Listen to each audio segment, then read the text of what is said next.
Greetings, Andhra Loyola College, and thank you for this time. It's really a pleasure and a privilege for me to speak with you about a philosophy of teaching that is really very near and dear to my heart. So I'm going to share my screen and speak to you for a few moments and then let you get on with your conference.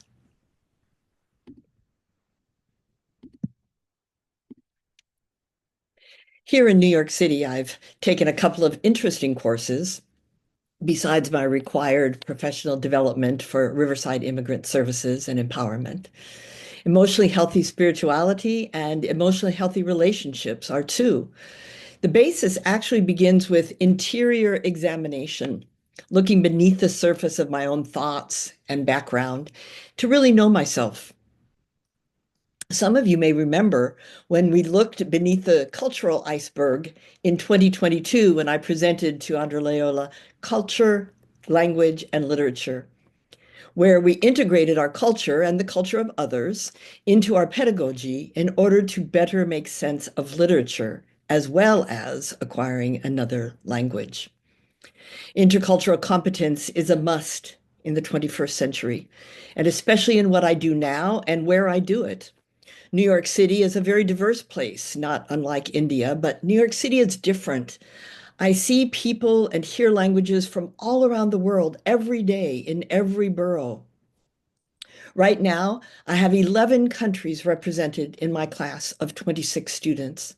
Diverse cultures from West and Central Africa, Asia, Europe, and South America. Diversity is evident, and yet commonality is part of the foundation on which I can build my class. The other part of the foundation is grammar. Although I have to, initially anyway, get students to think differently about the word grammar. I believe I have found the way. I have found my niche. The word traces back to the Greek term grammatike, which means the art of letters. The term was adopted into Latin as grammatica and went beyond rules of language into poetry, rhetoric, and literature. In medieval Europe, the word made its way into Old French as grammaire and was considered one of the seven liberal arts. During the Middle English period, we see the evolution of English grammar on a fascinating journey to modern English. The word grammar, as we use it today, focuses on structure, including syntax, morphology, and punctuation. To understand and master the language, one must delve into grammar, the rules, the arrangement, the sounds, and the culture. I am convinced that grammar must be merged with our topics and issues in order to fully understand, interpret, and even criticize. Both descriptive and prescriptive grammar play essential roles in understanding and mastering the English language. You all recall descriptive grammar observes and records how people actually use the language. It doesn't judge whether it's right or wrong. It aims to describe language in its natural state. Prescriptive grammar, on the other hand, focuses on setting rules and guidelines for proper language use. It aims to standardize language to facilitate clear and effective communication.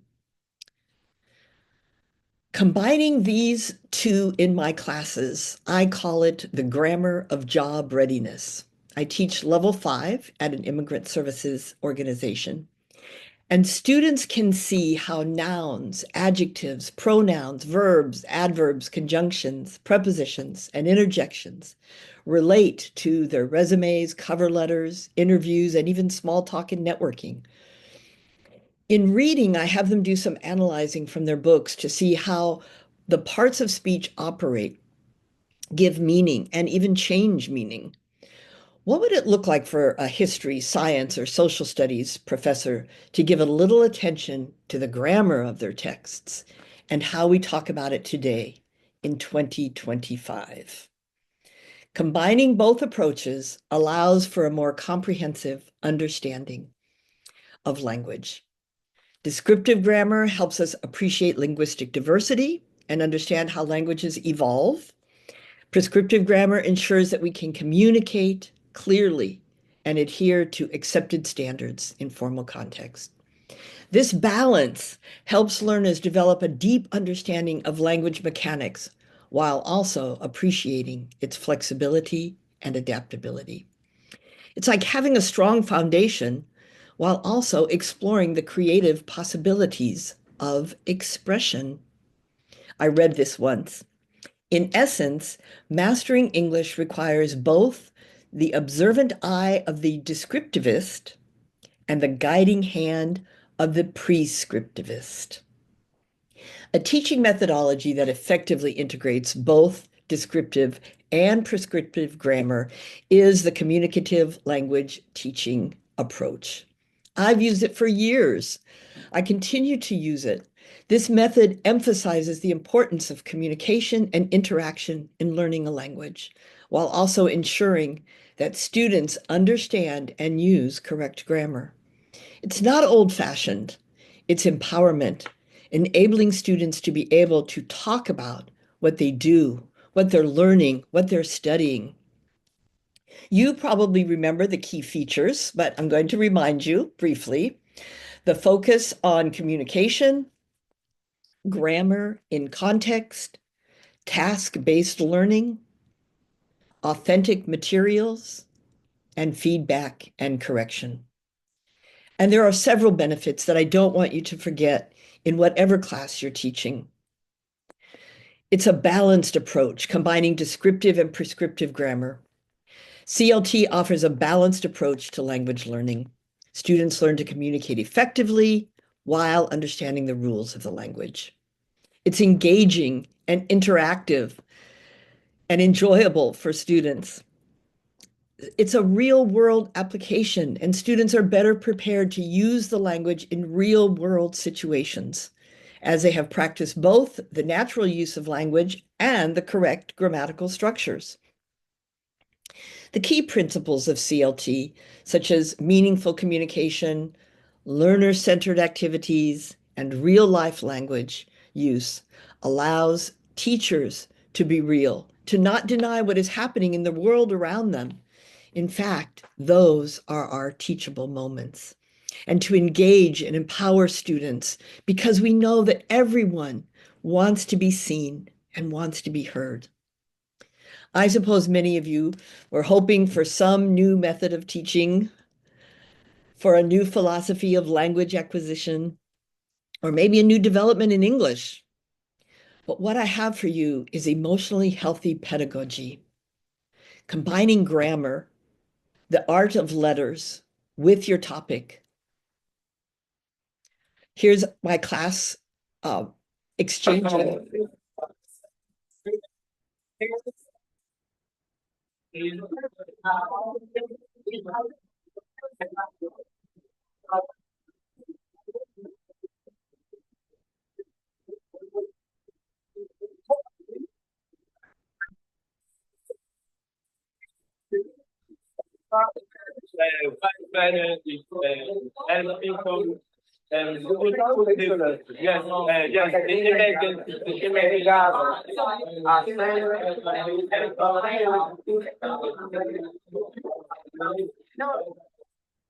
It's so real.